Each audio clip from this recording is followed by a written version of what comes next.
A 4-hour diplomatic meeting in Brussels. Chinese Foreign Minister Wang Yi sits across from EU Foreign Policy Chief Kaja Kallas.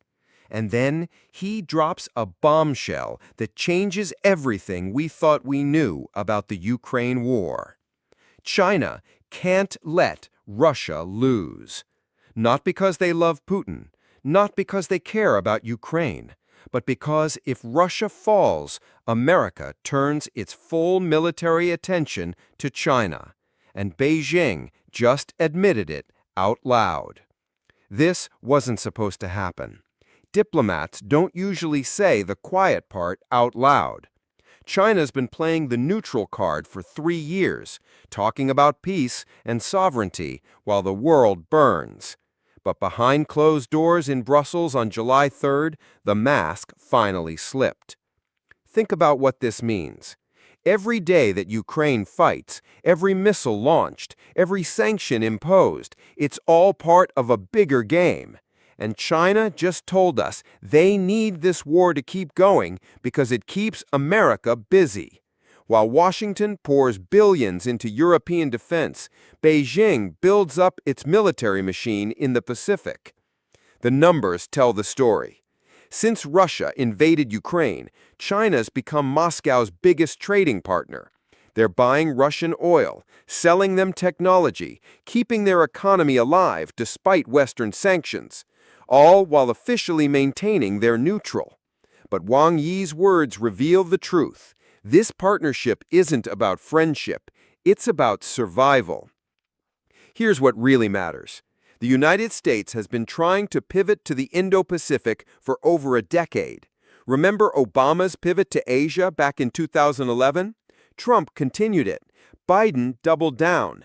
The entire U.S. military strategy is shifting from fighting in deserts to preparing for naval warfare in the Pacific. Defense Secretary Pete Hegseth just warned that China's military is rehearsing for the real deal. They're running drills that look exactly like a Taiwan blockade. They've got missile-armed container ships that could launch attacks from civilian ports. The Pentagon's so worried, they're rushing to deploy thousands of drone weapons across the Pacific by 2027. Why 2027? Because Xi Jinping ordered China's military to be ready to take Taiwan by force by that date. And every U.S. military commander in the Pacific is racing against that clock. But here's the twist. As long as Russia keeps bleeding in Ukraine, America can't fully focus on China. Every weapons shipment to Kiev is one that doesn't go to Taiwan. Every NATO meeting about Russia is time not spent building Pacific alliances. Every billion spent on European defense is money not invested in Indo-Pacific capabilities. Wang Yi basically admitted China's running a simple calculation. A protracted war in Europe serves Beijing's interests better than any quick resolution. It's like watching someone juggle. The more balls in the air, the harder it is to catch the one that really matters. The evidence is everywhere. China's been careful not to directly arm Russia. Wang even said if they did, the war would have ended long ago. But they're doing everything short of that. Dual-use technology, economic support, diplomatic cover at the UN. Just enough to keep Russia fighting, not enough to trigger Western sanctions on China. And it's working. The U.S. military stretched thin. Resources meant for the Pacific pivot are stuck in Europe. Admiral Sam Paparo, who runs U.S. Indo-Pacific Command, is scrambling to prepare for a potential China conflict while watching vital assets flow to NATO's eastern flank. The crazy part? Everyone knew this was happening, but nobody expected China to say it. European officials called Wang's presentation a lesson in realpolitik. He literally gave them history lessons about American strategic priorities. 4 hours of explaining why China benefits from the Ukraine war dragging on. This changes how we see everything. Every peace proposal from Beijing, now we know it's not about peace. Every call for negotiations, it's about keeping the conflict simmering, not solving it. China's playing three-dimensional chess while pretending they're not even at the table. Look at what's happening in the Pacific right now. China's military buildup is unprecedented. Nuclear weapons, cyber capabilities, space assets, naval expansion. They're building a force designed to kick America out of Asia. And every day the Ukraine war continues is another day they get stronger while America gets distracted. The partnership between Moscow and Beijing goes deeper than most realize. They're conducting joint military exercises at record levels. Nearly half of all their drills happen right in Russia's part of the Pacific, near Japan and Alaska. They're not just preparing to fight separately, they're learning to fight together. Meanwhile, America is racing to build what they call Project 33, a crash program to deploy swarms of drones and autonomous weapons across the Pacific. They're trying to turn the ocean into a killing field of robots and missiles before China makes its move on Taiwan. It's like watching two giants arm wrestle while trying to load their guns at the same time. The implications are staggering. If China's strategy works, they keep America tangled up in Europe while they dominate Asia.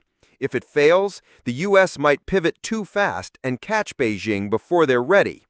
Either way, we're watching the setup for the next major global conflict. European leaders are starting to realize they've been played. EU diplomat Kaja Kallas pushed back hard, arguing that with North Korean troops fighting for Russia and Chinese support flowing to Moscow, European and Asian security are completely linked. You can't separate the Ukraine war from the Taiwan threat anymore. But China's foreign minister had an answer for that, too. He warned that any attempt to cut Chinese support for Russia would threaten European economic interests. China controls rare earth exports, critical minerals, supply chains that European manufacturers depend on. All economic blackmail dressed up as diplomacy. What do you think happens next? Because this revelation changes the entire game.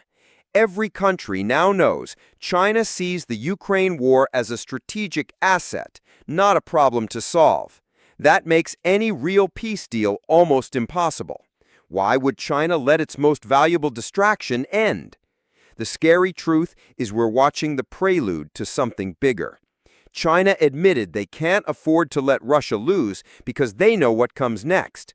The full weight of American military power shifting to the Pacific. The entire Western alliance system focusing on containing China. The end of Beijing's dream of regional dominance. This is why every vote, every decision, every alliance matters right now. We're not just watching a regional conflict in Europe. We're seeing the opening moves of a global power struggle that will define the next century. China just told us they're all in. The question is whether the rest of the world heard the message. The next time someone tells you the Ukraine war is just about Ukraine, remember Wang Yi's words in Brussels. Remember that China needs this conflict to continue. Remember that every day of war in Europe is another day of preparation in the Pacific. We're living through history right now, the kind they'll write about in textbooks. The moment when the masks came off and the real game was revealed. China can't let Russia lose, because if they do, they're next. And they just admitted it to the world. Like and subscribe if you enjoyed the video.